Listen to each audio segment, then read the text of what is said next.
एक आदमी ने बस अपनी जेब से एक खास सी बैज निकाली और सामने खड़ा टॉप क्लास हिटमैन अचानक घबरा गया, क्योंकि ये बैज कोई आम चीज नहीं थी। बस उस पर मालिक का फिंगरप्रिंट लगते ही जिसके पास बैज हो उसकी कोई भी मांग पूरी करनी पड़ती थी, चाहे उसकी कीमत किसी की जान ही क्यों न हो। पर शिकागो के नामी हिटमैन जैक ने हैरान करने वाला कदम उठाया। उसने उस बैज के नियम मानने से साफ इनकार कर दिया। इसका मतलब था अब पूरी दुनिया के हिटमैन उसे मारने निकलेंगे। सामने वाला सेंटिनो बाहर से शांत सा चला गया, पर जैक जैसे ही अपने मेंशन का दरवाजा बंद करता है, बूम, सेंटिनो ने ग्रेनेड लॉन्चर से जैक का पूरा घर उड़ा दिया। बेहोशी से उठने पर जैक देखता है उसका खूबसूरत मेंशन राख बन चुका है और अपनी पत्नी की आखिरी बची तस्वीर भी जल चुकी है। इस पल वो टूटा नहीं, फट पड़ा, बदला तय था। वो पैदल ही कॉन्टिनेंटल हिटमैन होटल पहुंचता है, जिसकी दुनिया में अपनी सख्त रूल बुक है। जैक होटल के मालिक विंस्टन से मिलता है। विंस्टन बस एक लाइन कहता है, तुमने बैज का नियम तोड़ा है। जब तक सेंटिनो की डिमांड पूरी नहीं करोगे बदला नहीं ले सकते। जैक के पास कोई विकल्प नहीं, नियम पहले जज्बात बाद में। वो सीधा सेंटिनो के पास जाता है बैज की कसम पूरी करने के लिए, और सेंटिनो की मांग सुनकर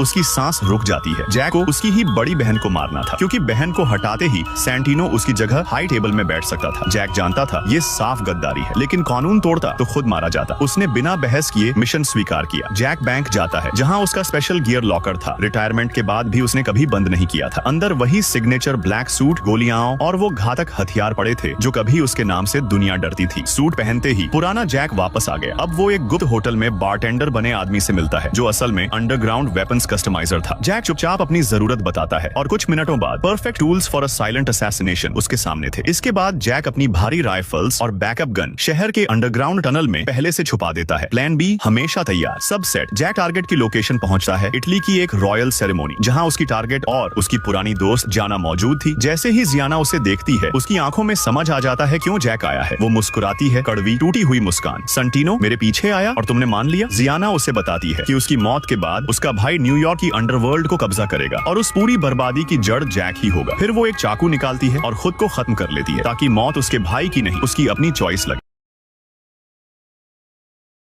एक आदमी ने बस अपनी जेब से एक खास सी बैज निकाली और सामने खड़ा टॉप क्लास हिटमैन अचानक घबरा गया, क्योंकि ये बैज कोई आम चीज नहीं थी। बस उस पर मालिक का फिंगरप्रिंट लगते ही जिसके पास बैज हो उसकी कोई भी मांग पूरी करनी पड़ती थी, चाहे उसकी कीमत किसी की जान ही क्यों न हो। पर शिकागो के नामी हिटमैन जैक ने हैरान करने वाला कदम उठाया। उसने उस बैज के नियम मानने से साफ इनकार कर दिया। इसका मतलब था अब पूरी दुनिया के हिटमैन उसे मारने निकलेंगे। सामने वाला सेंटिनो बाहर से शांत सा चला गया, पर जैक जैसे ही अपने मेंशन का दरवाजा बंद करता है, बूम, सेंटिनो ने ग्रेनेड लॉन्चर से जैक का पूरा घर उड़ा दिया। बेहोशी से उठने पर जैक देखता है उसका खूबसूरत मेंशन राख बन चुका है और अपनी पत्नी की आखिरी बची तस्वीर भी जल चुकी है। इस पल वो टूटा नहीं, फट पड़ा, बदला तय था। वो पैदल ही कॉन्टिनेंटल हिटमैन होटल पहुंचता है, जिसकी दुनिया में अपनी सख्त रूल बुक है। जैक होटल के मालिक विंस्टन से मिलता है। विंस्टन बस एक लाइन कहता है, तुमने बैज